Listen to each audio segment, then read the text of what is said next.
شجاعت یک صفت نیک اخلاقی است و پیامبر صلی الله علیه و سلم از لحاظ شخصیتی چی گونه انسانی بود در بود شجاعتش. شما میدانید که همیشه انبیا علیهم السلام از شجاعترین انسانهای زمان خودشان می باشند. چرا؟ به دلیل از اینکه خود در ابلاغ رسالت نیاز به شجاعت داره. هیچ انسانهای ترسو هرگز نمیتونن رسالت را برسانند. چرا؟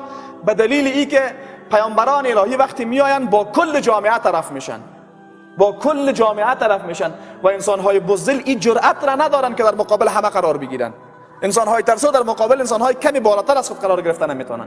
در مقابل همه جامعه قرار گرفتن کار بسیار سختی است و به این خاطر انبیا علیهم السلام به صورت کلی شجاعترین انسان‌هایند و رسول الله صلی الله علیه و سلم در میان همه مردان زمانش از شجاعترینشان بود.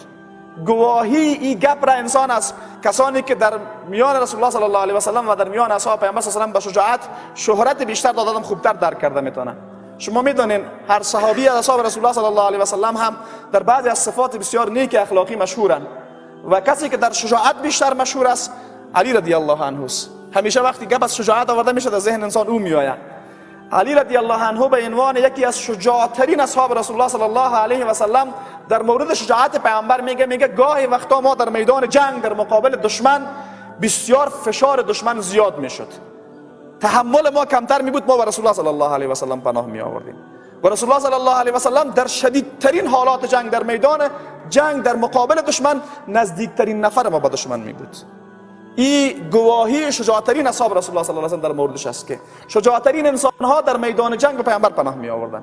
و نمونه دیگه ازی در غزوه حنین هست، زمانی که رسول الله صلی الله علیه و سلم با اصحابش به طرف حنین حرکت میکنن، مشرکین از دو طرف، اینا یک وادی هست، دو طرف بلندی است مثل تپه ها واری، از دو طرف سر از اینها حمله میکنن. 12,000 نیروی نظامی با رسول الله صلی الله علیه و سلم هست، به صورت غیر مترقبه در کمین دشمن قرار میگیرن، تقریبا همه لشکر فرار میکنن.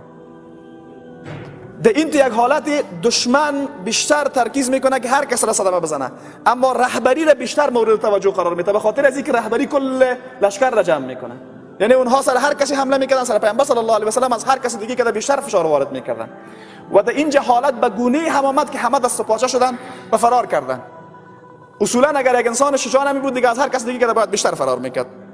رسول الله صلی الله علیه و سلم در امت یک حالتی نه تنهایی که به عقب بر نمیگرده، حتی خود پنهان هم نمیکنه، نه تنهایی که پنهان نمیکنه، با آواز بلند پس دوباره دیگران را به طرف خود دعوت میکنه، میگه من محمد فرزند عبدالمطلبم و به طرف ما پس بر بگردین. رسول الله صلی الله علیه و سلم به خاطر پدرکلان خود نام میگیره که شهرت بیشتر داشت در میان مردم، یک قدم پس بر نمیگرده. و وقتی که صحابه پایمردی رسول الله صلی الله علیه و سلم را در وسط لشکر دشمن میبینن در حالی که مورد حمله بسیار خطرناک قرار گرفتن، کم کم در گرد رسول الله صلی الله علیه و سلم دوباره جمع میشن. یعنی شجاعت رسول الله صلی الله علیه و سلم به این شکل بوده.